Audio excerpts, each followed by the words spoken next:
Bueno, buenas tardes.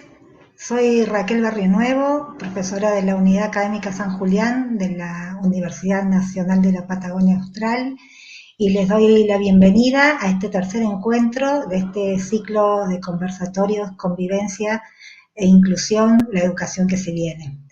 Eh, para los que se suman a este encuentro por primera vez, les comento que este ciclo es posible gracias al trabajo conjunto y articulado de dos universidades, la Universidad Nacional de la Patagonia, San Juan Bosco, y la Universidad Nacional de la Patagonia Austral, y esto es algo que me interesa recalcar profundamente porque entendemos todos los que estamos embarcados en este proyecto que es sumamente importante para nuestra región que dos universidades se pongan a pensar juntas, a construir y a planificar acciones en relación a temáticas que nos interesan, nos preocupan y nos ocupan, como es la temática de la convivencia y especialmente lo que pasa en nuestras escuelas. Y en ese sentido quiero agradecer entonces a las autoridades de ambas universidades y especialmente a María Rosa Segovia, quien es la propulsora de todo esto y quien tan generosamente nos ha invitado a participar a la Unidad Académica San Julián, a sumarse a la San Juan Bosco en este proyecto y a partir de ella también poder contactarnos con profesionales de mucha trayectoria en el tema y que también se han puesto a total predisposición para participar en estos encuentros, en estos conversatorios, y así poder ampliar nuestras miradas a problemáticas que en realidad son de toda nuestra Latinoamérica y poder escuchar lo que también está sucediendo en otros países de la región y poder tener otras miradas, escuchar otras palabras y así también poder pensarnos y repensarnos, ¿no? Reflexionar sobre el lugar que ocupamos como adultos en esta construcción de la convivencia y de los problemas que suelen suceder en ella. También quiero tomarme unos segunditos para destacar que en este ciclo están participando muchos profesionales de diferentes lugares del país y de la región, como dije antes, pero también muchos estudiantes.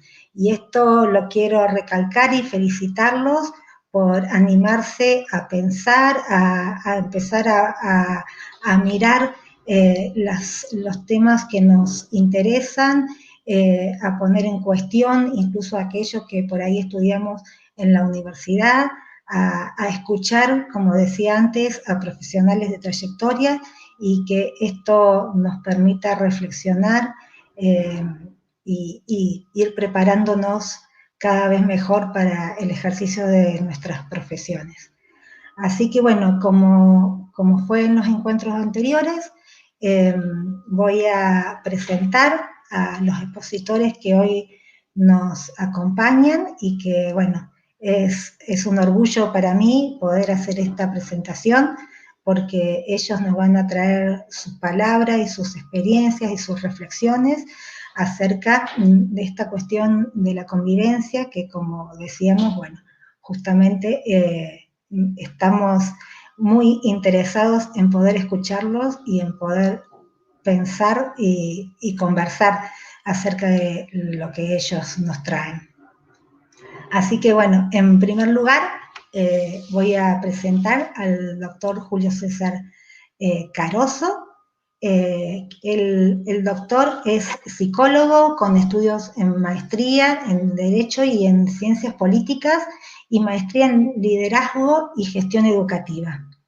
Es diplomado en Violencia y Convivencia Escolar y ha ejercido la docencia desde 1970 en numerosas universidades peruanas.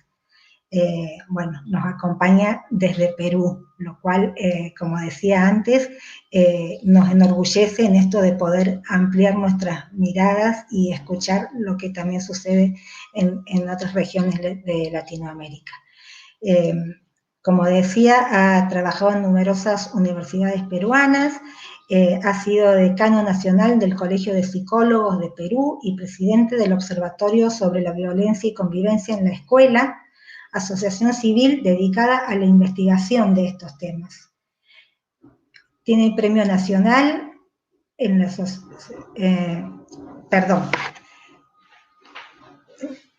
premio nacional como investigadora en estos temas del Colegio de Psicólogos de Perú. Ha participado como expositor y ponente en congresos, jornadas y cursos profesionales en diversos países de Latinoamérica. Es autor de libros y numerosos artículos sobre la violencia en la escuela y sobre convivencia. El doctor Julio César Caroso nos hablará hoy sobre convivencia democrática participativa, las asambleas escolares. Así que, bueno, le doy la palabra al doctor Julio César Caroso. Gracias, Raquel. Bienvenidas a todas las personas interesadas en este conversatorio y también mi gratitud a quienes han organizado este encuentro que sirve para intercambiar puntos de vista, experiencias y tal vez exponer nuestro punto de vista para recepcionar todas las críticas que sean necesarias para seguir construyendo un mejor enfoque de lo que es nuestro trabajo. Vamos a hacer una presentación que vamos a irla comentando gradualmente. Como se señaló, el tema es la convivencia democrática participativa y la asamblea de aula. ¿Podemos pasar a la siguiente, por favor? Este mensaje que aparece al frente es de mediados del siglo XIX, la segunda parte del siglo XIX, y dice: la escuela no debe ser una preparación para la vida, la escuela debe ser la vida misma. Fíjense ustedes cuántos años han transcurrido desde entonces en que se dictó este mensaje por parte de un filósofo y un escritor, y era artista también, norteamericano, y nada de esto se ha cumplido. La escuela ni siquiera prepara para la vida. Y esta es una situación crítica y tal vez la más preocupante en todo el trabajo educativo. Entonces, eso es algo que queremos más o menos intentar proponer algunas alternativas para hacer que la escuela sea en realidad la vida misma. Lo que dice Tonucci también al respecto. ¿Podemos pasar a la siguiente? Frente a esto tenemos nosotros que formularnos una pregunta que la consideramos clave. Si queremos construir una escuela en donde se eduque estudiantes para una ciudadanía como la deseamos, reflexiva, crítica, para que los egresados sean desde la escuela solidarios, empáticos, respetuosos de los derechos humanos, ser autónomos y democráticos, es decir, ciudadanos para la vida, ¿qué es lo que tenemos que hacer?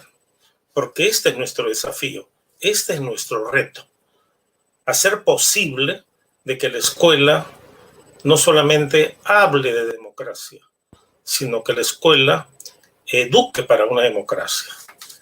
La siguiente, por favor. Por la década de los 30, y exactamente en el año 1933, un escritor poderoso argentino, Roberto Arr, escribió una serie de trabajos, pero en ese año publicó uno que se llamó Aguafuertes porteñas. Y en ese Aguafuertes porteñas, uno de los cuentos se llama ¿Quiere ser usted diputado? Una pregunta. Y Arr comienza diciendo: hoy día la palabra democracia está en la boca de cualquier atorrante. Todo el mundo se siente en la necesidad de hablar de democracia. Por supuesto que, salvando las distancias, yo diría, muchos políticos de la educación caen casi en esto mismo. La palabra convivencia la tienen en la punta de la lengua Y sucesivamente nos vienen hablando y nos vienen prometiendo y proponiendo cosas que sean conducentes a eso que ellos llaman democracia. ¿Ok? Entonces, ¿qué cosa es lo que tenemos que entender en primer lugar? Porque todo el mundo dice que la convivencia es algo natural en la escuela. No creo que esto es así. La convivencia en una institución se forja, se construye a partir de lo que sí existe, asociación de personas.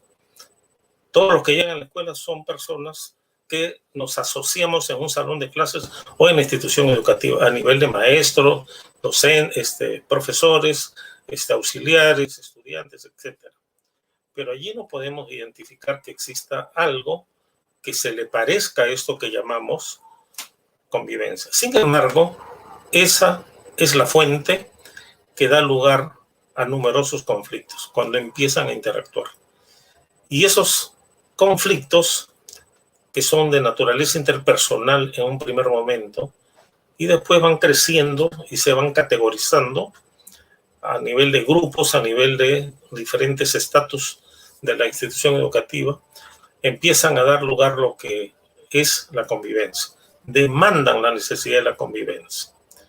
Y otro elemento que tenemos que reconocer en esto es lo que nos afirma, lo que se piensa de que es el modelo eterno, que no se va a acabar nunca.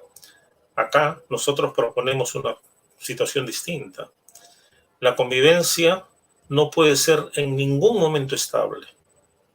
Por una razón, la convivencia emerge a partir de los conflictos o de las contradicciones que existen entre las personas. Gracias a la convivencia resolvemos conflictos y vamos de etapas cuantitativas llegando a niveles cualitativos en nuestro desarrollo personal y social en la escuela. Y esto da lugar a nuevos conflictos, a superiores conflictos. Y así sucesivamente se produce toda una elaboración inacabable de conflictos y de requisitos de aprender para poder manejar esos conflictos. Como diría Henri Vallon, se trata de un proceso espiralado y ascendente. En algunos momentos se puede parecer, pero es en un nivel superior. No es igual al anterior. La siguiente. La convivencia democrática, no la que hablaba de que todo el mundo se llena la boca de decir democracia, a la que nosotros aspiramos, que hay que construir, más o menos camina por esto que estamos señalando acá. Es una construcción colectiva y cotidiana, y las responsabilidades son compartidas por todos los integrantes de la comunidad educativa. No es aquello que dicen las instituciones políticas de los ministerios, la convivencia democrática o la convivencia escolar, democrática escolar. Es decir, solamente nos vamos a interesar por enseñar a convivir a los estudiantes. Hay una mediación, una directiva de arriba hacia abajo. Ahora, una pregunta que siempre me hago: ¿cómo me puede enseñar a convivir quienes no saben convivir? Y eso es lo correcto. Entonces, esta es una construcción, como decimos, compartida por todos los integrantes de la comunidad educativa y debe fomentar esencialmente relaciones justas, solidarias, equitativas y solución pacífica de conflictos entre todos en la escuela. Esta es la percepción que entiendo por convivencia democrática. La siguiente. ¿Cómo debemos organizar la convivencia? Para un poco puntualizar esto, hasta establecemos allí lo siguiente. ¿Dónde existen los conflictos? Esa es una pregunta clave. ¿Dónde existen los conflictos? ¿Existen en el colegio o existen en las aulas? Nosotros hablamos casi muy alegremente los conflictos institucionales de la escuela. Claro, si yo quiero referirme de que por escuela es la acción o la relación de las aulas en donde conviven, en donde interactúan los estudiantes, estoy en lo correcto, pero no es esa la percepción que nos dan. Se cree que el mismo modelo de convivencia que se instituye en un colegio es exactamente el mismo para todos los salones de clase, independientemente de las edades, independientemente incluso de las pertenencias sociales de clase que podemos identificar en muchos colegios. No se toma en cuenta para nada esto. Eso es un grave error, naturalmente. Entonces, creemos de que la organización de la convivencia debe tener estos dos planos. Primero, la convivencia en el salón de clases, que es auténticamente en donde se producen los conflictos. Y si no se resuelven los conflictos, es allí mismo en donde se puede escalar a situaciones de violencia y a bullying. Y la otra instancia es la construcción o la organización de un comité de convivencia de la institución educativa, que es una especie de ente regulador, el que dicta ciertas políticas generales sobre lo que debe ser la convivencia en la institución educativa. Pero eso que dictan ellos va a tener una oportunidad de adecuarse a las aulas dependiendo de la edad de los estudiantes. No puede ser lo mismo en cada uno de ellos. Así que esta es la diferencia que creemos debe siempre considerarse en una institución educativa. Convivencia por aula y convivencia en la institución educativa. La siguiente. Acá tenemos nosotros lo que proponemos, ¿no? Una convivencia democrática participativa. ¿Cuál es el diagnóstico aproximado de lo que creemos que tiene que ser una convivencia democrática participativa? Miren, no es ocioso decir democrático ni participativo. Uno dice, pero democrático, todo el mundo habla de democracia. Precisamente porque todo el mundo habla de democracia queremos hacer la puntualización. Lo de participativo lo vamos a explicar a partir de lo que es la asamblea de aula. Entonces, ¿cuándo reconocemos de que estamos encaminándonos a una convivencia democrática participativa? Cuando existe un comité de convivencia por aula en todo el colegio. Cuando los comités de convivencia están integrados por todos los miembros de la institución educativa. No solamente por los tutores o por los psicólogos, sino todos son parte de del comité de convivencia. Incluso, en algunos casos, se debe convocar a los miembros de la comunidad o a representantes de la comunidad en donde está físicamente localizada la institución educativa.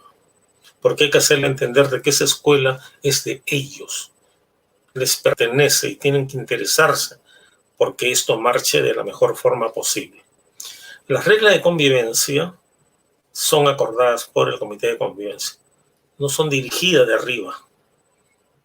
Son acordadas por todos, consensuadas en lo posible.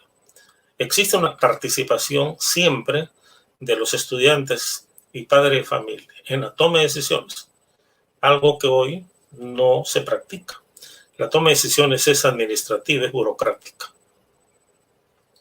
Se ha constituido un órgano de mediación para atender los conflictos, que siempre van a existir, hemos dicho. No porque hablemos de convivencia para resolver conflictos significa que estos van a desaparecer. Pero curiosamente, hay algunos que sostienen la importancia de erradicar el conflicto en la escuela.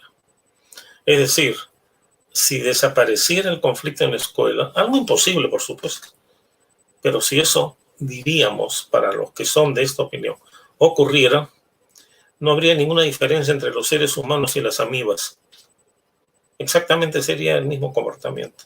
Entonces, gracias al conflicto, gracias a esa diferencia, es que nosotros crecemos, nos desarrollamos personal y socialmente. Entonces, es bueno un órgano de mediación porque siempre tenemos que aprender a dialogar para resolver pacífica y creativamente los conflictos. Cuando se han elaborado guías de orientación y educación. En el Perú, la ley 29719 y su reglamento establece de que esta debe ser una de las responsabilidades y que debe entregarse al inicio del año las guías para profesores, para estudiantes y para padres de familia. Eso brilla por su ausencia hasta ahora. Cuando también se realizan asambleas de aula en forma regular. Si todos estos elementos están presentes en una institución educativa, podemos decir con alguna certeza de que estamos frente a una convivencia democrática participativa. La siguiente. Ahora, ¿por qué hablamos de asamblea de aula? Diríamos que la estrategia general, políticamente hablando, de la asamblea de aula, es la convivencia. Pero ¿cómo podemos hacer posible todas esas cosas que hemos estado mencionando? ¿Cómo lo hacemos?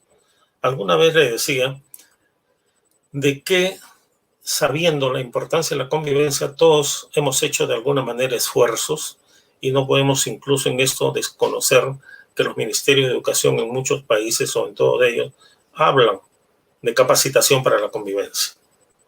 Pero eso es justamente lo que no nos parece lo mejor, que capacitan para la convivencia. ¿A quién? Básicamente a los profesores. Pero es una capacitación en donde se les dice qué cosa es bueno para la convivencia. Y los profesores se la trasladan a los estudiantes qué hay que hacer para que la convivencia funcione. Pero todo esto es cháchara, todo esto es un discurso. No existe fácticamente nada de lo que estamos proponiendo. ¿Cómo podemos hacer entonces para que esto sí se pueda llevar a la práctica de manera consistente? Ahí es donde nos parece que la metodología es la asamblea de aula, porque es un espacio de participación e inclusión, como decimos, donde los estudiantes se encargan de abordar asuntos de carácter académico y otros, entre ellos conflictos, por ejemplo, de grupo. La asamblea es un foro donde todos los estudiantes van construyendo sus aprendizajes y acuerdos en forma colaborativa y consensuada. En la escuela tradicional no hay tal construcción de aprendizajes. El profesor mayormente, lo decía una investigación francesa, Antibi, clasifica a los estudiantes en buenos, regulares y malos. Y ese es un estereotipo que funciona en nuestro imaginario por parte de todo el mundo, no solamente los docentes. Los padres de familia mismos también están convencidos de eso.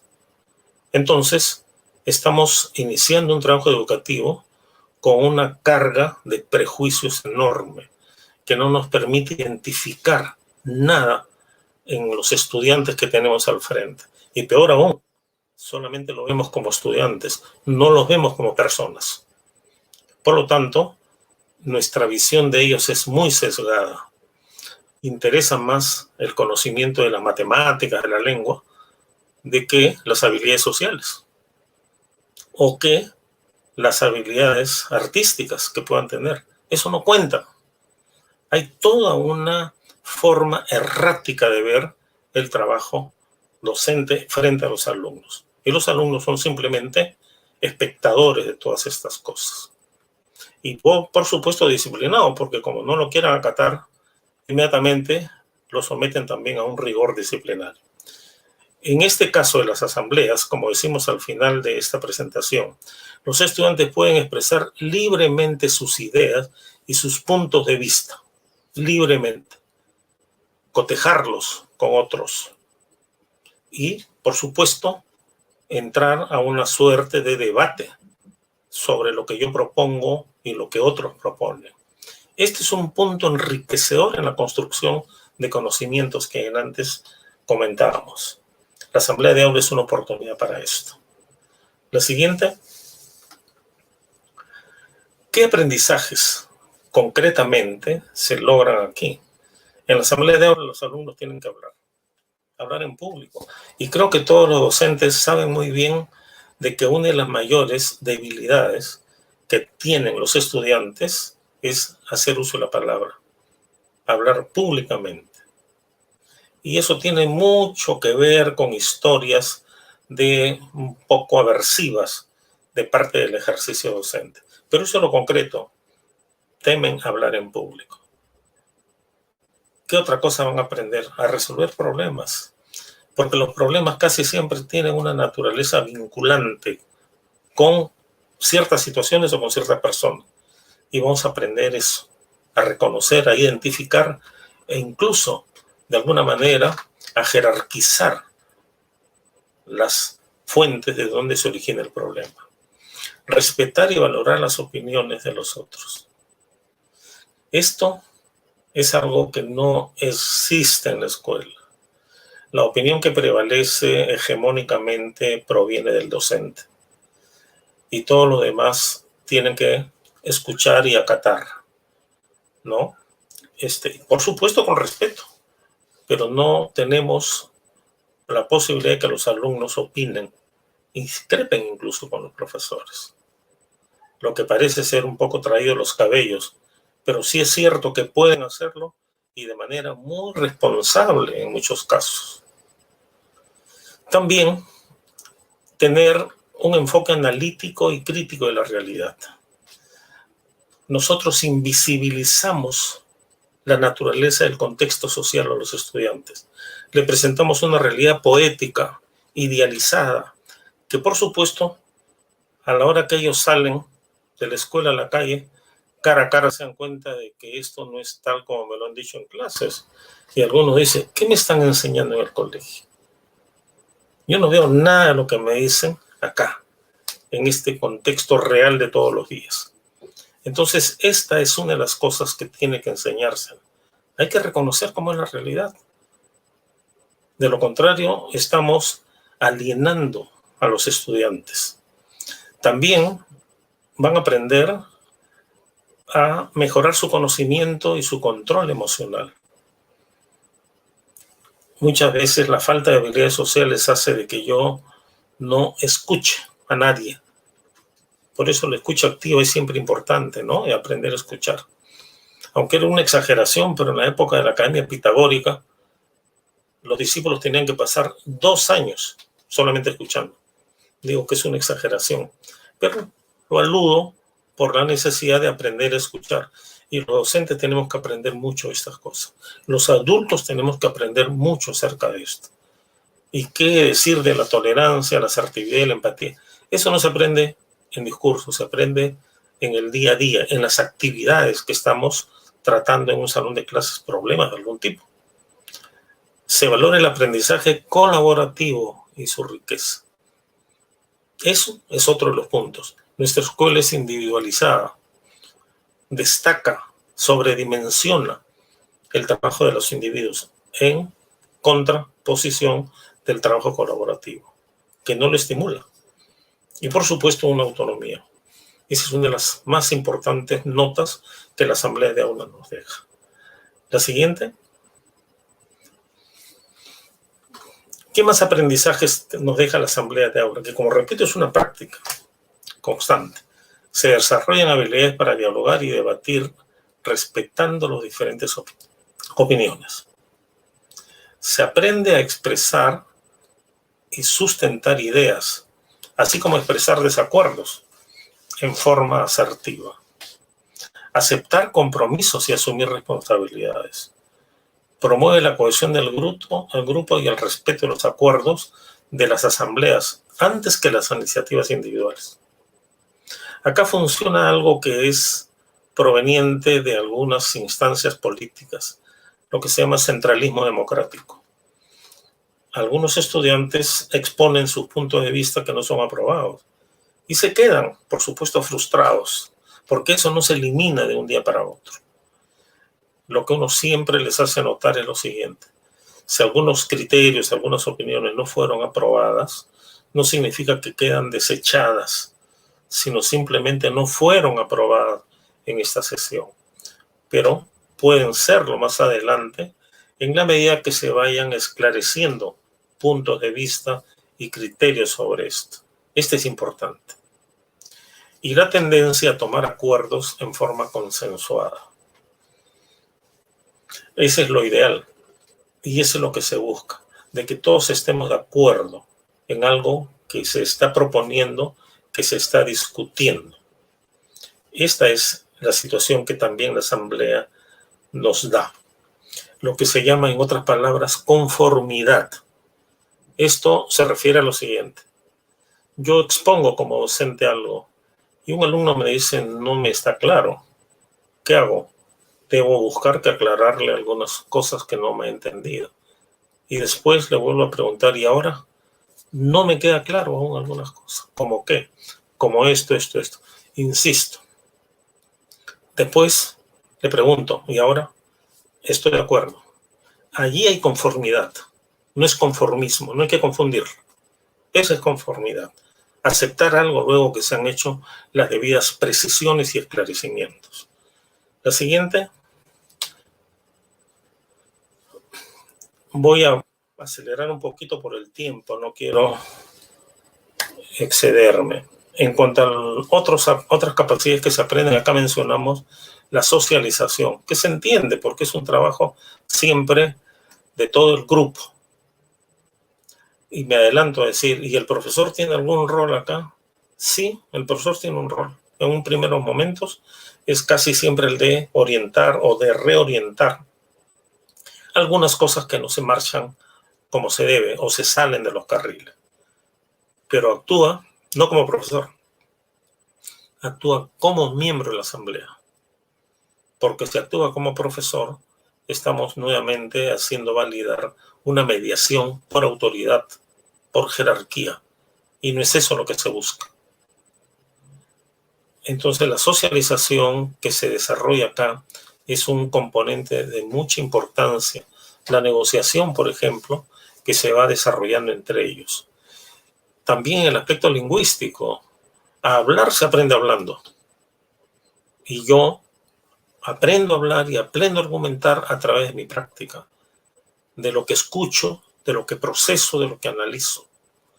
Las capacidades afectivas del mismo modo, porque nos vamos enrolando a un vínculo afectivo y emocional mucho más cálido, más intenso, a partir de las experiencias que compartimos.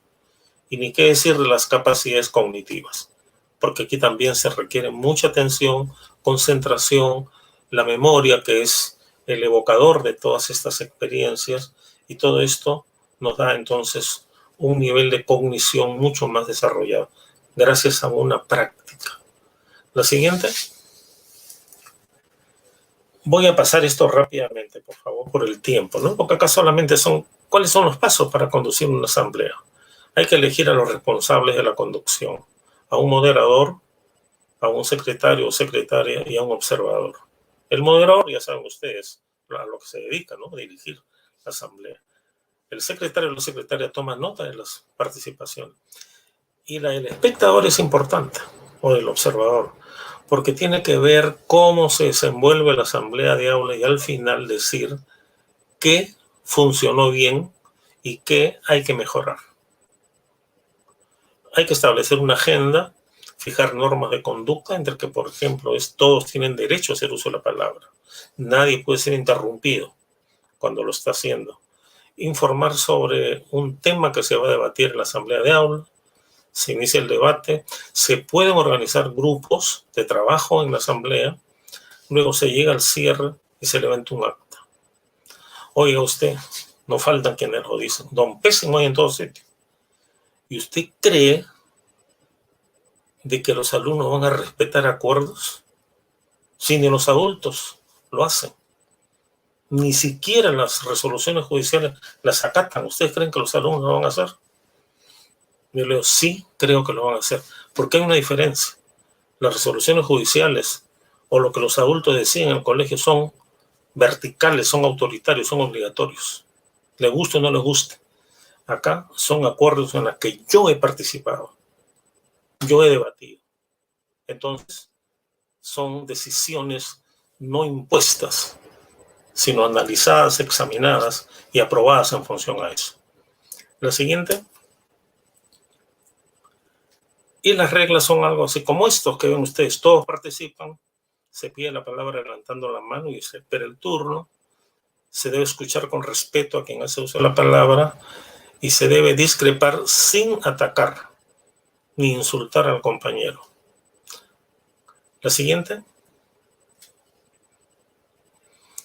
Esta es una de las cositas con las que quiero terminar. ¿Se puede aprender más enseñando menos?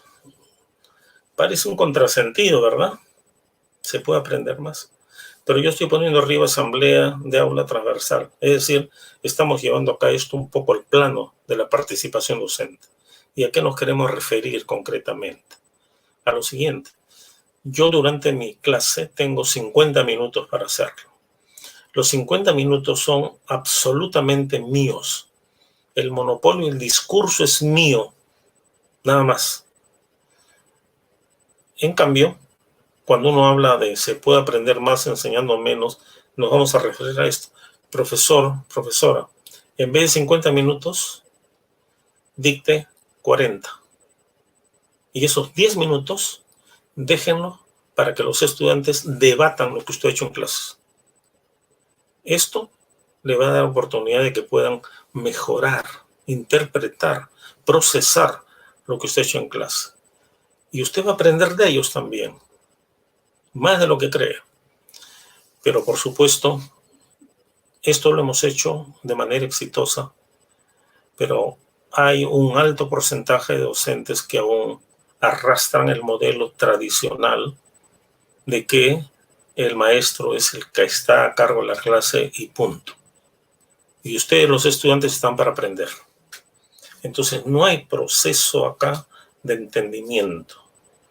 Hemos conseguido, en este caso, en los colegios que trabajamos, un buen logro en este aspecto.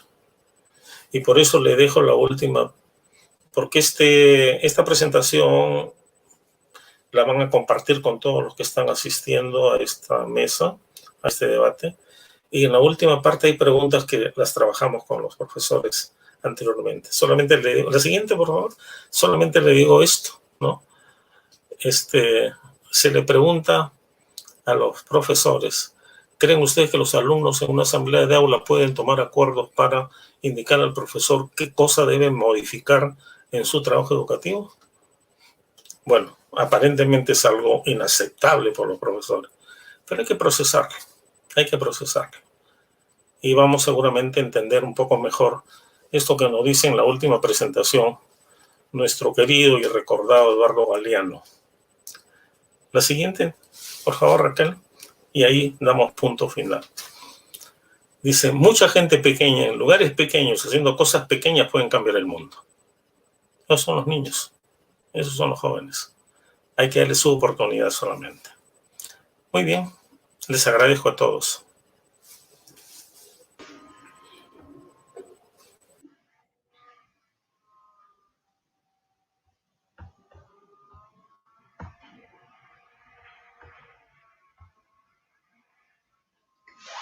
Bueno, muchas gracias, doctor Julio Caroso, por su presentación, que es más que interesante y que la verdad nos hace ver otros modos, otras posibilidades acerca de cómo poder enseñar, ¿no? Cómo poder, cómo se puede convivir en nuestras escuelas. Luego les transmitiré algunos comentarios que ha habido en el chat al respecto, pero bueno, por ahora y también por cuestiones de tiempo, lo voy a presentar a nuestra próxima expositora, la doctora Ingrid Naranjo. Bueno, ella es psicóloga, es máster en trabajo y organizaciones, es docente universitaria en la Universidad Católica de Costa Rica e investigadora independiente a través de su firma Territorio Psicológico en San José, Costa Rica. La doctora Ingrid es profesional con 14 años de experiencia en atención psicológica, tanto a nivel clínico como organizacional. Es promotora de espacios libres de acoso y salud en ambientes laborales. En cuanto a su formación académica, podemos mencionar la maestría en Psicología del Trabajo y las Organizaciones por la Universidad Católica de Costa Rica, licenciatura en Psicología por Universidad Católica de Costa Rica, certificación internacional en entrenamiento básico con enfoque terapéutico EMDR, es socia fundadora y directora de la PYME Territorio Psicológico, reconocida en 2017, dada su trayectoria profesional y aportes a la psicología por el Colegio Profesional de Psicología de Lima. Y es autora de numerosas publicaciones, ponencias y disertaciones. Ella nos hablará sobre un tema por demás actual, El título de su presentación es De lo presencial a lo virtual, cuando la violencia en los entornos educativos también se adapta. Le damos la palabra entonces a Ingrid.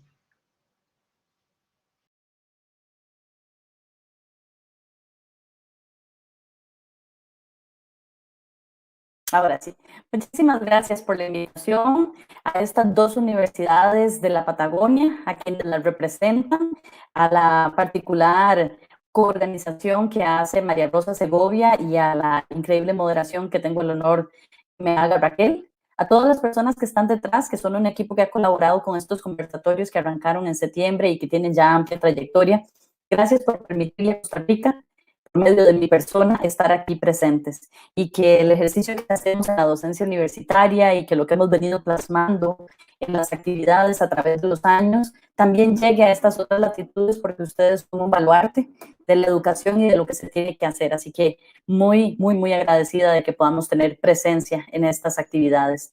Efectivamente nos convoca un tema que tiene que ver con cómo es que nosotros vamos viendo los cambios que se presentan y las demandas que nos hace un entorno extraordinario como el que nos presenta en este momento una situación de salud como lo es la pandemia. Vamos observando que efectivamente hay una serie de situaciones que se van dando en esta condición y que tenemos que ir resolviendo y observando en torno a las necesidades, a los cambios, a las actividades que se generan y a todo lo que nos convoca en estos momentos.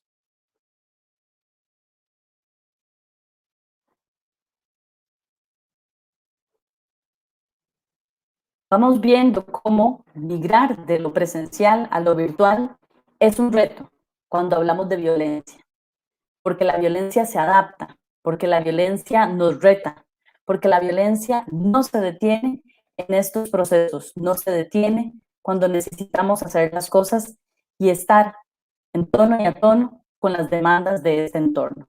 Así que pensando en esas condiciones, revisando lo extraordinario de esta situación que nos ha convocado en este momento, es que vamos observando cómo es que nosotros nos movemos en estos procesos y cuáles son las implicaciones que tiene para los y las estudiantes una situación como la que vemos en estos cambiantes entornos. Como bien me antecedía don Julio Caroso, estamos hablando de condiciones que cambiaron y de situaciones que nos retan y nos tienen en una constante visibilización de aquellas cosas que debemos hacer de más, de aquellas situaciones en las que nosotros no estamos teniendo control y de cuál es el rol que nos compete a todas las personas en un espacio de convivencia que hoy es casa, que hoy es ocio, que hoy es entretenimiento, que hoy es el aula, que hoy es el patio del aula o el entorno educativo,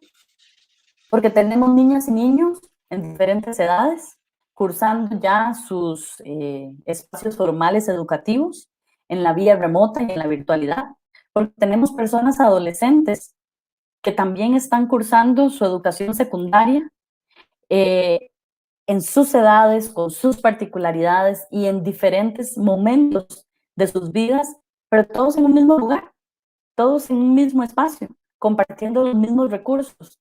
Entonces, aquello que entendíamos por convivencia en los entornos educativos, hemos tenido que trasladarlo a ese otro eje de los espacios de convivencia que se complementan para poder hacer lo que se espera de un entorno sano, saludable y que brinde bienestar, hablando de lo educativo, y es la casa, donde las personas que viven en ese entorno han asumido distintos roles también. Esos padres, madres y cuidadores, esas personas que están al tanto de estas personas menores de edad que están estudiando, pero también esas personas adultas jóvenes que están en centros universitarios y que coexisten y conviven en esos mismos entornos. Cómo todo lo que hacía a ese entorno, a ese ámbito de acción de la persona que hace a su integralidad, hoy está todo en un mismo lugar. Y ahí migraron los riesgos, y ahí migraron las preocupaciones, y ahí migraron las situaciones de conflicto. Todo migró a ese espacio. Entonces, teniendo esa observancia, yo quisiera una reflexión inicial para que podamos tener un espectro amplio de cuáles son las cosas a las que nos estamos enfrentando cuando hablamos de una violencia que se adapta y que migra. Y aquí usamos las palabras de Sofky, donde nos dice que los espectadores influyen en el desarrollo de la violencia, observan al que la ejerce y opinan sobre sus acciones, y este siente a veces que sus miradas le pesan.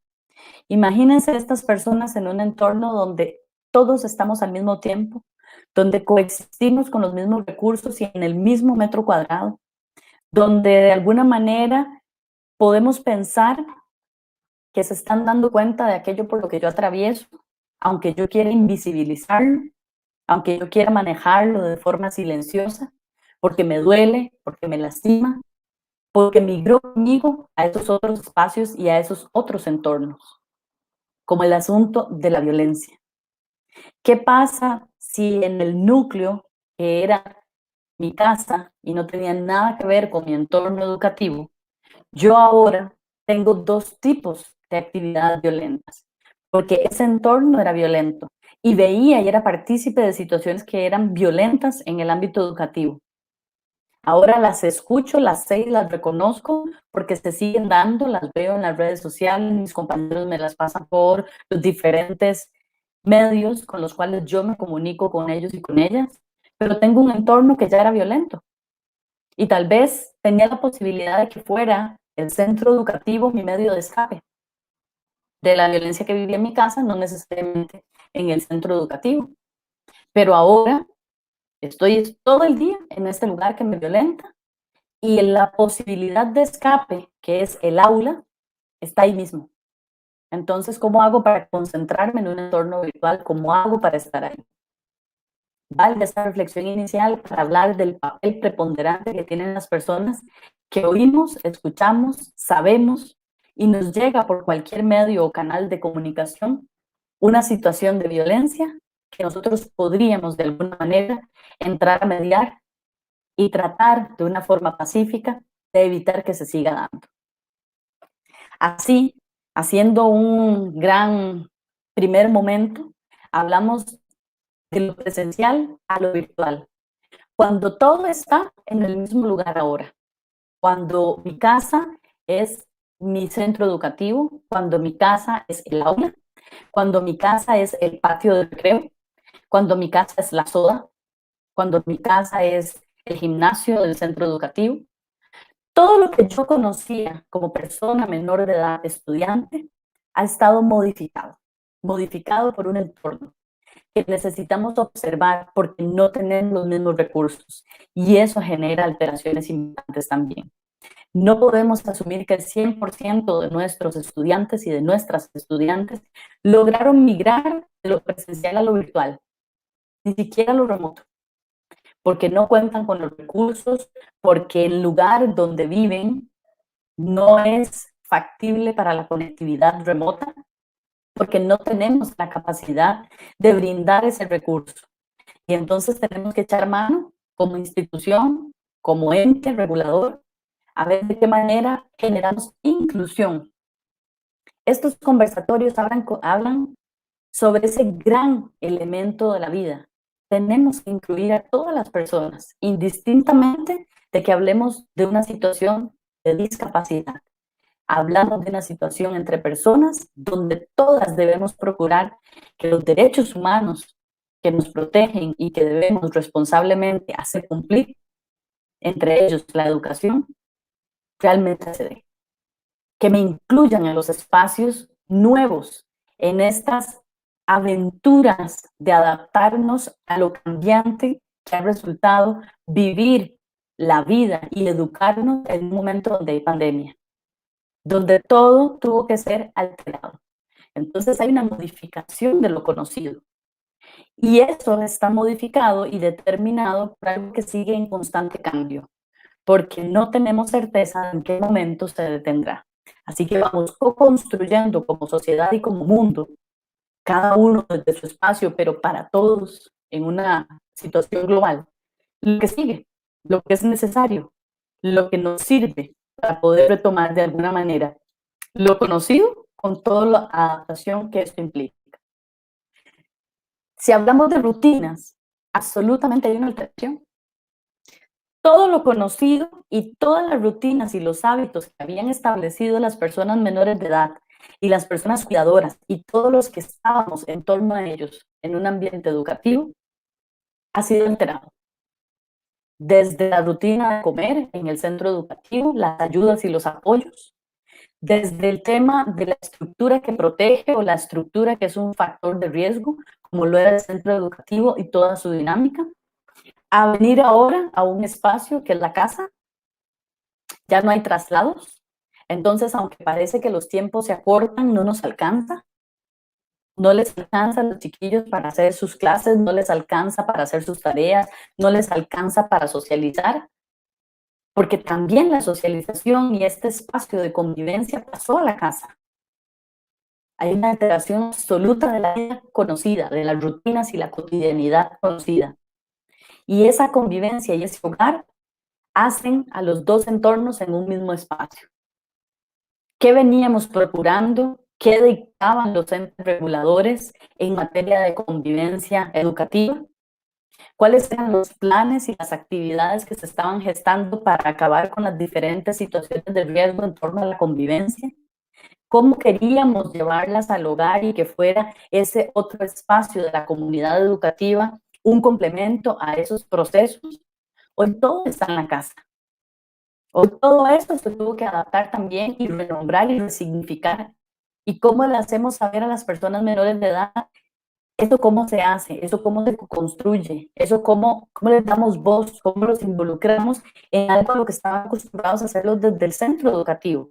Y ahora están mis papás, y ahora están mis hermanos, y ahora están mis abuelos, o ahora solo estamos nosotros. ¿Cómo hacemos para alinearnos con esas situaciones y con esas condiciones nuevas? ¿Cómo hacemos para respetar que estando en mi casa, aquí, en este espacio, que puede ser una computadora personal, puede ser una tableta, puede ser una PC o una computadora de escritorio, yo tengo que tener un ratito para entrar ahí y saber que estoy como en el aula, pero que el aula cambió porque no están los muebles, porque no está la infraestructura, porque ahora es un espacio en mi casa que comparto con muchas otras personas, porque todos utilizamos los recursos como el internet para la conectividad. ¿Cómo hacemos con esos procesos? ¿De qué forma los vamos llevando? ¿Cómo hago para que yo me pueda sentir en el aula estando en casa? ¿Cómo hago para generar ese ambiente? ¿Qué hacen los docentes y docentes? ¿Cómo ayudan los papás? ¿Cómo ayudan las mamás? Las personas cuidadoras que están ahí conmigo para hacer ese cambio y que no sea tan abrupto, más de lo que ha venido siendo en estos meses. Cada país tendrá su momento. En Costa Rica llevamos 7 meses tratando de generar que lo desconocido de esto que estamos aprendiendo, que es la pandemia, pueda adaptarse a un ambiente conocido que ha sido absolutamente irrumpido y que nos ha obligado a cambiar todo lo que nosotros veíamos que era la vida y la forma en la que vivíamos esta vida. Para las personas menores de edad, pasar de lo presencial a lo virtual ha significado un reto. No podríamos subestimar y entender que como son personas de generación net, que como son nativos digitales, muchos y muchas de ellos, esto se les da con facilidad. Porque aunque sean chicos y chicas que han nacido en esa generación que han dispuesto los estudiosos y los investigadores de las generaciones, hay muchos chicos y chicas que no tienen ni siquiera acceso a Internet, nunca lo tuvieron, porque incluso en su centro educativo no había posibilidad de conexión. Y resulta que ahora, para poder seguir en un proceso educativo formal, no perderlo, no perder su entusiasmo, poder conectar y seguir ahí, han tenido que migrar. Cómo se aumentan las violencias en el caso de lo presencial a lo virtual, por cosas que tienen que ver con que cuando entramos al aula en este espacio de conectividad, hay chicos y chicas que están sufriendo la discriminación, la humillación, el montón de figuras tecnológicas que se sirven hoy en la virtualidad para hacer sentir mal a una persona, bajar su autoestima, lesionarla, discriminarla y aislarla en los entornos educativos, por lo que se ve atrás. Conocemos, hemos documentado y sabemos de muchísimos chicos y chicas que dicen que no quieren participar de la clase con su video, con su cámara habilitada, porque han recibido ofensas de pantallazos, de tomas o capturas de pantalla que hacen otros y otras para burlarse de lo que está atrás, de cómo vive, de con lo que cuenta o lo que no cuenta, de cómo se ve, de quienes pasan por detrás o por el frente, de las cosas que acontecen en ese entorno. Entonces, de lo presencial a lo virtual hay todo un reto cuando hablamos de violencias, porque pueden ser sutiles, pueden ser disfrazadas, se pueden acomodar a una situación del hoy, de la virtualidad, de la moda y de la tendencia a hacer un video que parezca chistoso, pero estamos utilizando una de las modalidades que migraron al entorno educativo dentro de lo virtual, como la paliza feliz o el happy slapping, que es grabar una golpiza del centro educativo a compañeros y compañeras y subirla. Pero hoy simulamos esa golpiza con la cara de un compañero o una compañera, o hacemos una burla y un video que busca humillar, que busca lastimar por las condiciones que yo pude capturar en esta conectividad con un compañero o una compañera. Donde otro tipo de violencia también se gesta. Hemos sido testigos de clases que se están dando en estos momentos donde entran a una casa y esa casa es violentada por personas ajenas a ese lugar que llegan a robar, que llegan a violentar. Entonces, todos los tipos de violencia han migrado también ahí, no solo los educativos, no solo los del entorno educativo, pero se han incrementado muchos del nivel educativo. El sexting, el grooming, el ciberbullying, todas esas actividades que ponen en riesgo ese espacio que era íntimo y que era privado, porque ahora todo se vive ahí. Pasó de lo presencial a lo virtual y nuestra aula pasó a ser nuestra casa.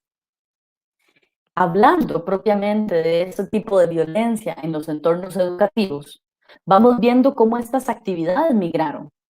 Y entonces tenemos una que estaba vista muy desde lo adulto, muy desde los riesgos de navegar en entornos virtuales, como el grooming, donde a un extremo de estas situaciones lo que hay es una persona adulta, que teniendo un cambio importante y un impacto, el migrar de nuestro entorno educativo presencial a lo virtual, que es nuestra casa, que es ese lugar, esa peña en la montaña, ese espacio donde llega la señal, a donde asisten nuestros estudiantes y nuestras estudiantes para poder tener este beneficio, este derecho humano, para seguirlo obteniendo, nos damos cuenta que ahí hay muchas personas adultas que aprovechan ese uso, entre comillas, limitado que hacen los muchachos y las muchachas a la conectividad y crean perfiles falsos y se meten en esas actividades del aula, porque la seguridad y precaución es algo que nosotros no teníamos contemplado.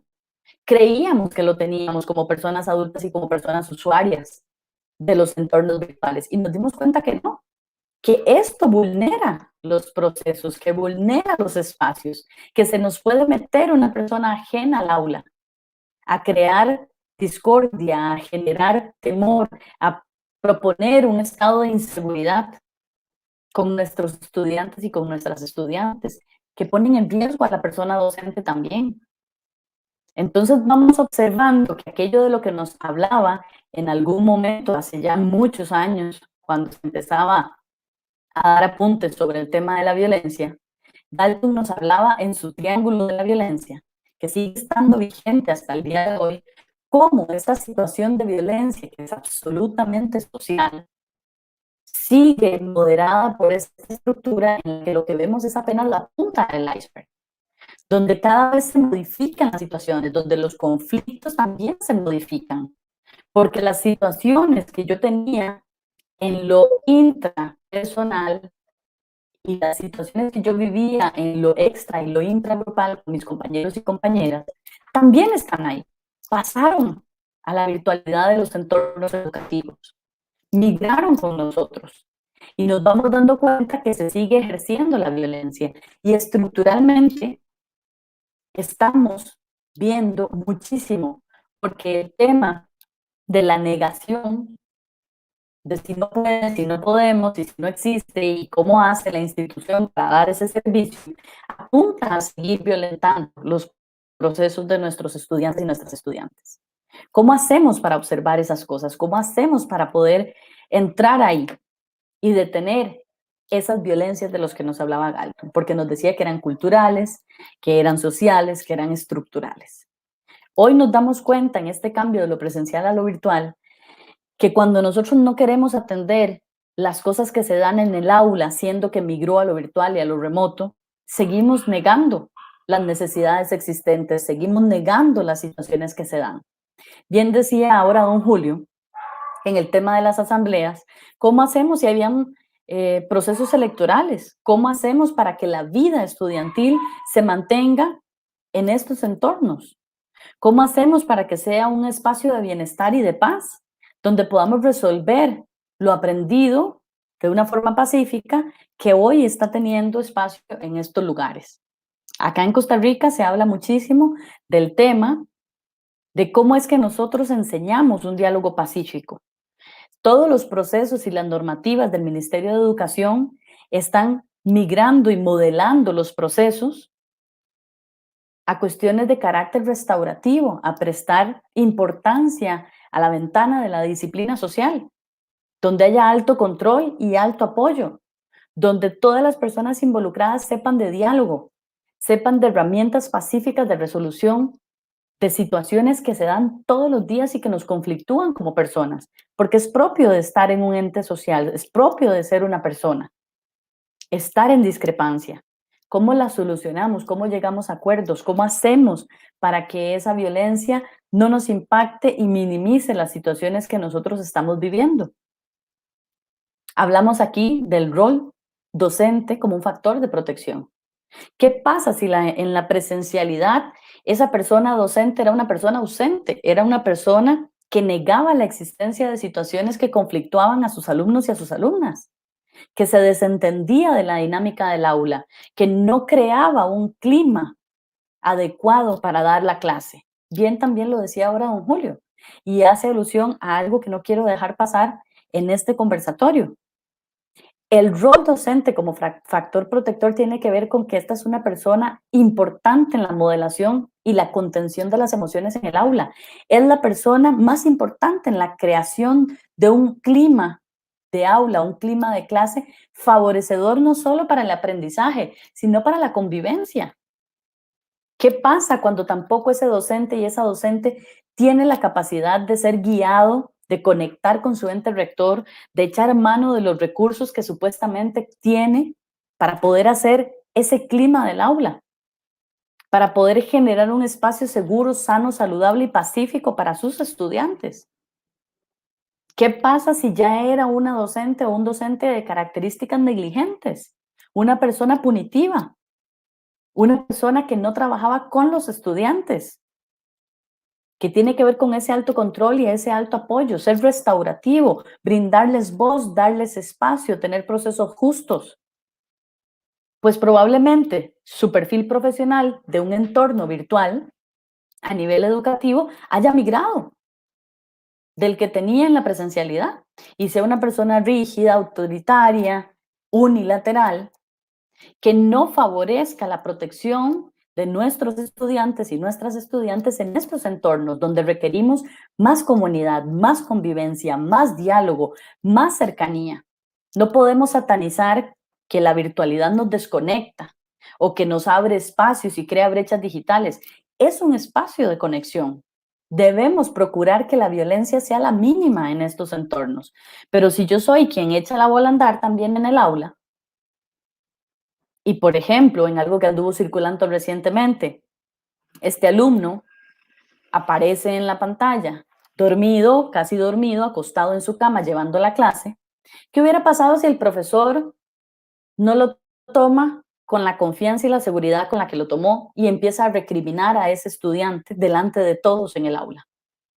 Ya tuvimos un caso de una docente, lamentablemente, una docente de psicología en el estado de Durango, al norte de México, que le dijo a sus estudiantes, a uno de sus estudiantes en este aula virtual, una grosería.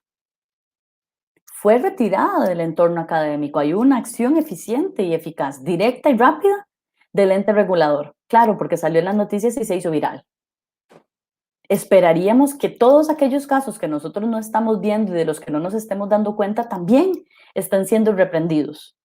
Porque el profesor tiene un rol activo importante en la disminución y en las políticas de cero tolerancia de cualquier tipo de violencia que se genere en el espacio educativo.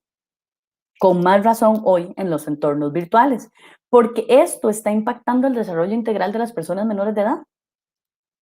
Necesitan apoyos, necesitan guías, necesitan acompañamientos. Y como ahora también señaló don Julio, si estas personas que están ahí para hacer esto no están capacitadas, no están en condiciones de hacerlo, no lo hacían en la presencialidad, no esperemos que lo hagan en lo virtual. Porque la gente tiene temor a las brechas digitales, porque la gente tiene temor a la exposición, porque el docente o la docente sí está en la obligación de tener su cámara encendida y de estar ahí en este proceso de una manera absolutamente directa con los y las estudiantes. No se salva de esto. ¿Cómo hacemos para que llegue a donde tiene que llegar? ¿Cómo hacemos que ese rol docente sea preponderante, que sirva efectivamente para entender que sí, trabajamos con personas y las personas nos van a increpar? Los chicos y las chicas de hoy en día nos increpan, nos retan, nos interrogan, cuestionan lo que estamos haciendo. Si trabajáramos con cosas, lo que tendríamos es silencio y nada del otro lado. Pero trabajamos exactamente con personas y con personas menores de edad, en crecimiento, en desarrollo. Necesitan de la sociabilidad, necesitan del entorno, tienen que abrir sus horizontes y poderse desarrollar de una manera integral. Lo están haciendo de manera remota y virtual. ¿Cómo hacemos para fortalecer esas autoestimas? ¿Cómo hacemos para fortalecer la seguridad? ¿Cómo hacemos para que entrar a estos entornos virtuales sea agradable, les genere paz y tranquilidad y con ello puedan aprender y desarrollarse? ¿Qué estamos haciendo? ¿Cuál es el reto en este proceso? ¿Quiénes quieren asumirlo y de qué manera? En Costa Rica contamos con toda una normativa para ello desde el Ministerio de Educación Pública.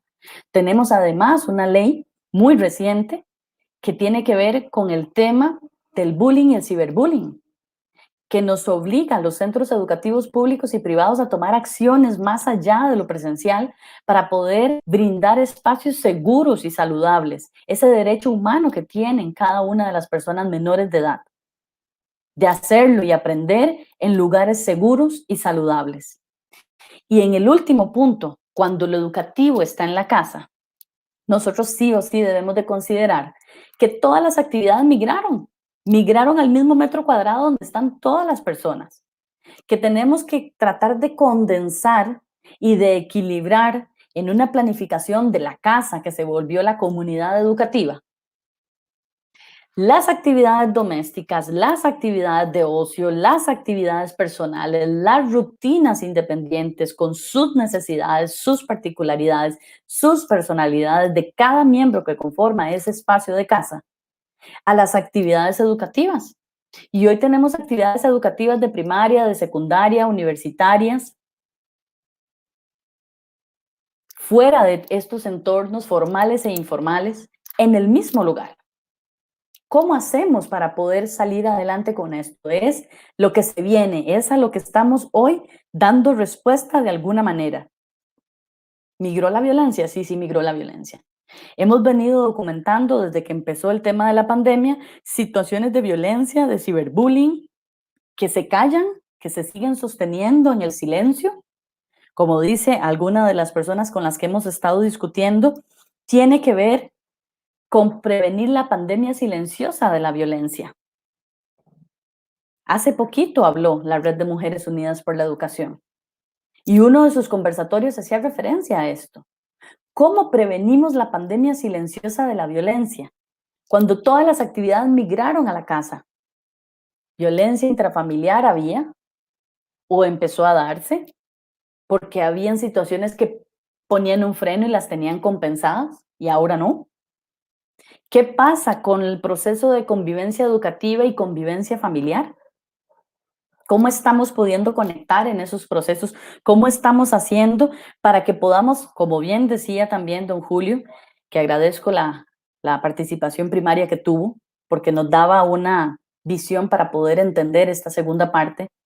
¿Cómo hacemos para que, así como deberíamos de adaptar esos procesos al aula, no a todo el centro educativo, está la generalidad y está la especificidad, hoy cómo lo adaptamos a la casa? ¿Cómo hacemos de este entorno un espacio de convivencia pacífica y segura? Porque ya por sí misma la casa tenía sus propios bemoles, tenía sus propias características y no estaba pudiendo lograrlo. Entonces, el chico que hacía daño se mantiene en casa, el chico que era espectador se mantiene en casa, el chico o la chica que se sumaba a los procesos se suma hoy en procesos desde casa. También se burla, también hace daño, también participa, también lo ejecuta y lo gestiona, también es quien lo hace. Y tenemos a la víctima. ¿Cómo hacemos? Entonces, en lo que pasa, migrando todas las actividades de lo educativo a la casa, también las mamás, los papás o las personas cuidadoras se vuelven docentes. Un rol más que tienen que asumir. Nadie se los asignó, pero deben asumirlo, es un rol asumido, porque hay que ver cómo hacemos para complementar las necesidades de nuestros niños, niñas y adolescentes para que sigan estudiando y cumplan con el programa de curso. Habrán papás y mamás o personas cuidadoras que lo asumen estrictamente desde que se está pagando para hacerlo, para que no pierdan el año. Habrá quienes desistieron. Vamos a ir viendo el tema de la altísima salida de nuestros estudiantes de los modelos educativos formales, porque no lograron sacar adelante esta situación.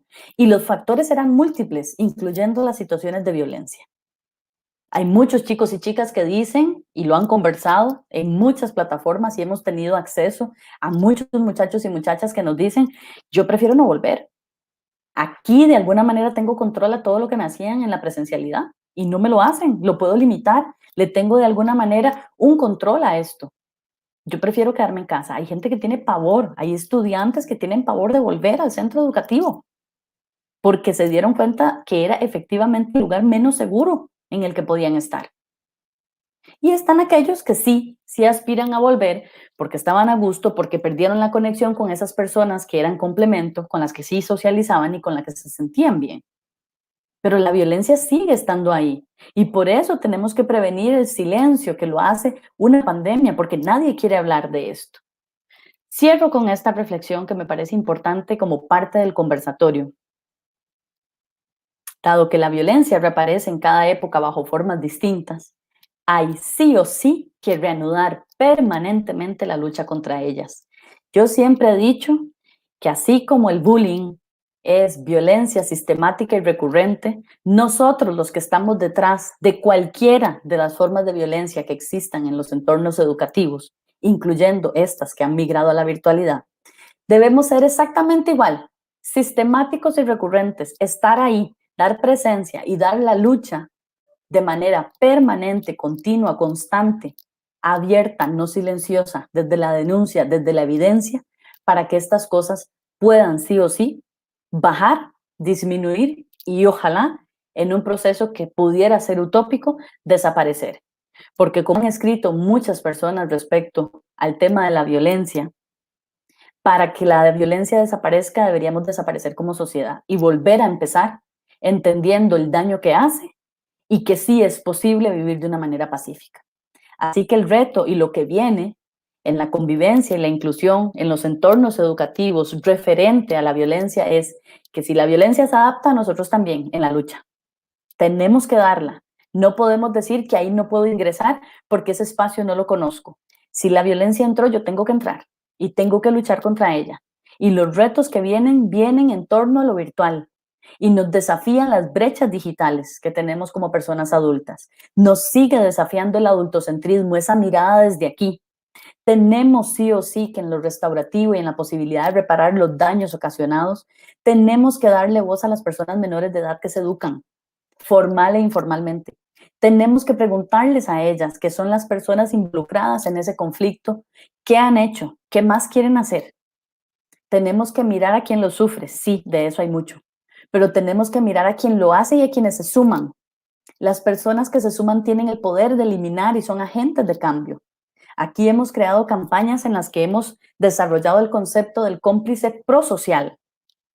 Es esa persona, compañero y compañera de clase, que está con y por la víctima, que no se suma al proceso de linchamiento, que reconoce que su papel es fundamental para el cambio y que tiene que estar del lado de la no violencia activa, de forma pacífica, y que tiene que estar del lado de quien es la persona que sufre el daño, reconociendo también que puede ser dañado en ese proceso, porque así es la dinámica de violencia. Quienes se suman como cómplices, observadores y testigos, se suman porque tienen miedo a ser la próxima víctima. Empoderar a esas personas que puedan participar de manera prosocial, es decir, que podemos de alguna manera pensar en que esto puede disminuir y acabar. Como agentes de cambio, con políticas claras de cero tolerancia, en el aula que migró de lo presencial a lo virtual, tenemos que retomar esos procesos con voz y participación de nuestros y nuestras estudiantes para que nos digan cómo quieren que se desarrolle el aula, qué cosas sí y qué no quieren que se den en la virtualidad, cómo incluso un chiste puede o no debe ser permitido. Tenemos que darle voz, espacios justos, procesos de atención a todas las partes, si queremos de alguna manera mantener esta lucha permanente en estas realidades adaptadas, nuevas y en un horizonte aún desconocidas y con incertidumbre, porque seguimos aprendiendo en tiempos de pandemia. Así que de lo presencial a lo virtual, se hace necesario que observemos que la violencia se adaptó y que nosotros no tenemos que adaptarnos a ella. Tenemos que seguirle dando la lucha porque hay cosas en las que nosotros deberíamos tener claro que no hay negociación.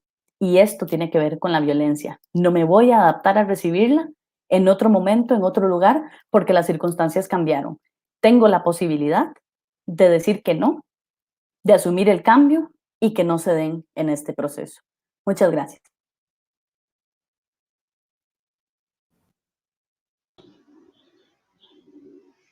Bueno, muchísimas gracias, Ingrid, y también, bueno, les quiero transmitir a los dos, al doctor Julio César y Ingrid, que en este tiempo he ido recibiendo muchísimos comentarios por parte de los participantes. La verdad que, bueno, ahora voy a ver si les puedo leer algunos porque son muchos, y como, bueno, decía uno de ellos sobre el último, que la verdad que es una temática tan compleja y con tantos temas a abordar, que, bueno, por ahí es muy difícil poder transmitir todo lo que pensamos, todas las preguntas que nos surgen, todo lo que podemos reflexionar en un tiempo tan corto, ¿no? Pero bueno, en principio les quiero transmitir eso, que hay muchos mensajes. Mariela Berrocal, voy a nombrar solamente algunos: Alexia Puebla, Gastón Aparicio, Flavia Poggi, Mariana Pastrán, bueno, fueron todos comentarios y bastantes más, agradeciendo las presentaciones, y esto de que pudieran transmitir de una forma tan sencilla algo acerca de un tema tan complejo, ¿no? Después, por otro lado, por ejemplo, Jimena Miranda nos comentaba con respecto a lo que estaba comentando Ingrid, a esto del pasaje, ¿no? De todo ahora en la casa, en un solo lugar, que esta reducción del espacio provocó cambios en todos los integrantes de la familia, ¿no? Y también, en realidad, que, por ejemplo, María del Valle Juárez nos dice cuánta verdad acerca de la realidad que estamos viviendo. Agustina Moraga nos dice: esto ha sido una zona de pasaje que ha significado mucho para el docente y para el alumno. Hemos convertido nuestra casa en un salón de usos múltiples, y además, por otra parte, ¿no?, la importante brecha digital que, bueno, todos sabemos que existen, pero que afecta de diferente manera a cada uno de los integrantes, docentes, alumnos, niños, familias, ¿no? Graciela Oropesa nos dice: es tan difícil todo, y más para los niños de primaria, que necesitan mucho el acompañamiento del docente. Y también, por otro lado, que los docentes también reciben violencia, ¿no? Muchas veces por las redes sociales, por medio de captura de pantalla, de memes, o sea, vemos, son muchísimas cosas que se entrecruzan y que hacen a que la situación sea realmente compleja y que tengamos que estar atentos a muchas cuestiones, ¿no?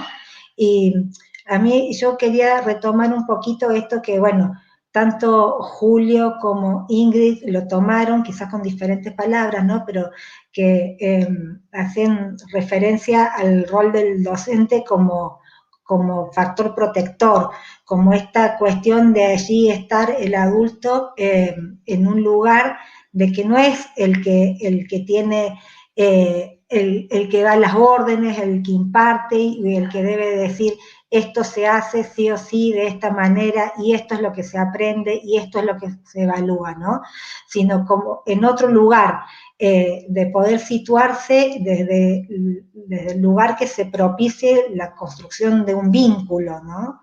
Y el poder escuchar al otro. Y de esa manera se enseña, digamos, ¿no? A poder convivir. Traigo lo que decía don Julio, ¿no? No es posible enseñar la convivencia como un contenido más, sino que hay que construirla día a día en una realidad cambiante. El doctor Julio César también nos decía, la construcción de la convivencia es dinámica porque, bueno, la realidad y las relaciones van cambiando y se van modificando, por tanto esto va a ir siempre cambiando, los conflictos y los tipos de conflictos que se van dando van cambiando y bueno, en este momento justamente estamos en una situación donde todo ha cambiado, ¿sí? Y entonces ahora estamos en otros escenarios. Bueno, eso, Ingrid, sí. Me parece importante que en estas acotaciones que haces y lo que nos han mencionado las personas que han participado, nos quedamos del lado de nuestros estudiantes y nuestras estudiantes, pero tenemos que entender que en ese rol del que yo hablaba, de ese padre, madre, persona cuidadora, ahí están docentes. Los docentes no dejaron de ser papás y mamás, no dejaron de ser personas cuidadoras, entonces ahora cumplen su rol, su función como docente, pero tienen a la par que seguir haciendo sus funciones en casa. Entonces ahí también hay que buscar las maneras, estas que decía don Julio, ¿cómo enseñamos a que la convivencia se traslada a la casa? Porque en el entorno educativo está mediada por unas características, pero en la casa está mediada por otras. Y tenemos que visibilizar esos espacios. También esa exposición y esa sobreexposición de la persona docente en ese entorno virtual del que les decía, el docente y la docente sí tiene que estar. Se le obliga a tener su voz y su cara para que los chicos y las chicas estén ahí y se puedan conectar. ¿Qué pasa si un docente o una docente no puede? ¿Qué pasa si están sus hijos ahí? ¿Qué pasa porque están en el mismo lugar también? Entonces, estamos hablando de violencia que sí, está orquestada entre personas menores de edad, pero hay personas adultas de por medio. Y hoy en la casa todo está ahí. Entonces, tampoco vamos a pensar que la persona docente solamente es docente. Si decimos que los alumnos son personas, las personas docentes también lo son. Entonces debemos hacer una mirada integral en esa nueva comunidad que hoy es la casa, donde está la persona docente, las personas estudiantes y todo lo que hacemos nosotros de manera integral. Siguen habiendo papás, siguen habiendo parejas, siguen habiendo hijos e hijas y también están ahí con ese papá y esa mamá que es docente. Entonces, ¿cómo conjugamos estos procesos para que el estrés, para que las cargas laborales, para que las situaciones que coexisten en esos sistemas no sumen a la ansiedad, no sumen al estrés y no sumen a la violencia? Por decir solamente una mirada amplia de las cosas. Hay una cosita que me gustaría opinar, si me permiten. Nosotros hemos estado haciendo hace poco un proyecto piloto que hemos denominado Convivencia Familiar Sincrónica. Entonces acá queremos destacar algunas cosas. Principalmente lo estamos haciendo con los más pequeños, que siempre van a estar acompañados de la mamá o del papá o de un hermano mayor. ¿Qué es lo que pasa en este caso? Los profesores o las decisiones administrativas del ministerio es de que los padres sean acompañantes.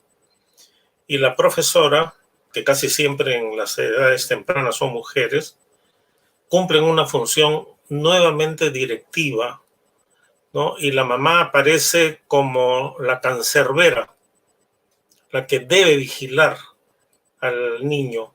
Y por supuesto el niño no la ve con buenos ojos. No solamente tengo una profesora que me exige, me cuida o me demanda cierto tipo de rigores, sino tengo ahora una cómplice de ella. Entonces, la idea de nosotros era rescatar pues, lo bueno que tiene esto. Por ejemplo, la profesora puede directamente relacionarse con los padres de familia, sin mediación alguna, directamente. Y tiene entonces mucha capacidad de influir en ella, no para que sea la cancerbera, la acompañante, sino que la vaya empoderando como coeducadora en el niño. Porque en la casa, como bien decía Ingrid, hay una serie de condiciones, de contradicciones que en la escuela no se perciben. Y ahora sí se puede asomar la profesora a este tipo de problemas. Lo otro es lo siguiente.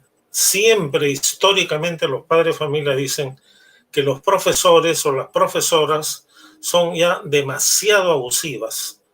No solamente les basta con lo que trabajan en el colegio, sino que además les dejan tareas y nosotros tenemos que hacernos cargo de esto. Y critican a los profesores y a las profesoras. Esta es oportunidad en que los padres de familia están viendo el trabajo de las profesoras y empiezan a tener una percepción valorativa distinta también. Entonces, creo que estas cosas son importantes rescatarlas y de alguna manera buscar que romper esa relación un poco siempre vertical, unidireccional de la profesora hacia la madre, esta vez todavía la madre, ya no solamente es el niño, sino a la madre. Entonces, hace tiempo uno viene afirmando de que hay un divorcio entre escuela y hogar. Y esto, si no se mejora, lo acrecienta. Es el momento incluso en terminar con esa famosa hipótesis del síndrome de Penélope. Esta es una buena oportunidad. No es que la casa por un lado y la escuela por otro lado. Acá tenemos ya una oportunidad para hacer todo un trabajo conjunto, coordinado. Y el gran beneficiado en esto van a ser los chicos. Esa es una de las cosas. Porque en la educación no solamente se trata de conocimiento, sino se trata de que los profesores induzcan a los niños y a los padres para que los niños se involucren en tareas del hogar. No olvidemos, por ejemplo, que la educación de género la da la madre. Y esa violencia que aparece como posterior tiene allí sus ciernes. Así que hay muchas cosas que se deben maximizar en este trabajo educativo. Y quiero felicitarla a Ingrid, que ha estado excelente en la exposición. Te felicito. Y también a la directora que mostró ese aplomo que inicialmente ya insinuaba en la conducción. Gracias a ti también, Raquel.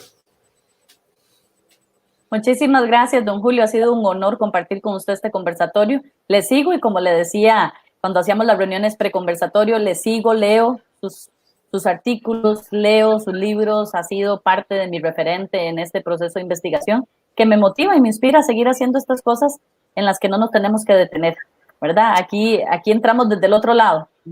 A veces los chiquillos nos miran, ¿verdad? Como adultos y dicen, bueno, ¿y esto qué? Nos ponemos desde su lado y vivimos sus experiencias a través de ellos y eso ha sido parte de lo que usted ha motivado desde el observatorio que usted lidera. Así que gracias, Raquel, también. Gracias a las universidades de la Patagonia, a San Juan Bosco y a la de la Patagonia Austral por esta importantísima actividad, convivencia e inclusión. La inclusión hoy más que nunca es necesaria. Derechos humanos, personas menores de edad, todos debemos de proteger y procurar que estemos bien. Bueno, muchísimas gracias a ambos. Lamentablemente tenemos que dejar por una cuestión de tiempo y por cuestión de que tenemos que dejar las conexiones para otras actividades. Como decía antes, no les pude transmitir todos los comentarios que hay, pero bueno, luego ustedes si entran al YouTube los podrán leer porque son muchos. Así que bueno, y ojalá podamos hacer otro encuentro para seguir conversando, porque nos quedó mucho por decir. Les agradecemos sobre todo porque lo que ustedes pudieron transmitir, más allá de que pudimos ver las dificultades que estamos sobrellevando, nos pudieron transmitir esperanzas y modos posibles de que esto pueda salir cada vez mejor y de que podamos estar como adultos acompañando a nuestros niños y entre todos construyendo la convivencia en la escuela virtual y en la casa escuela, todo, y lugar de trabajo, todos juntos como es hoy por hoy. Así que, bueno, muchísimas gracias por todo, a todos los participantes, muchas gracias también por estar y nos encontramos en el próximo conversatorio. Gracias. Chao, chao, gracias.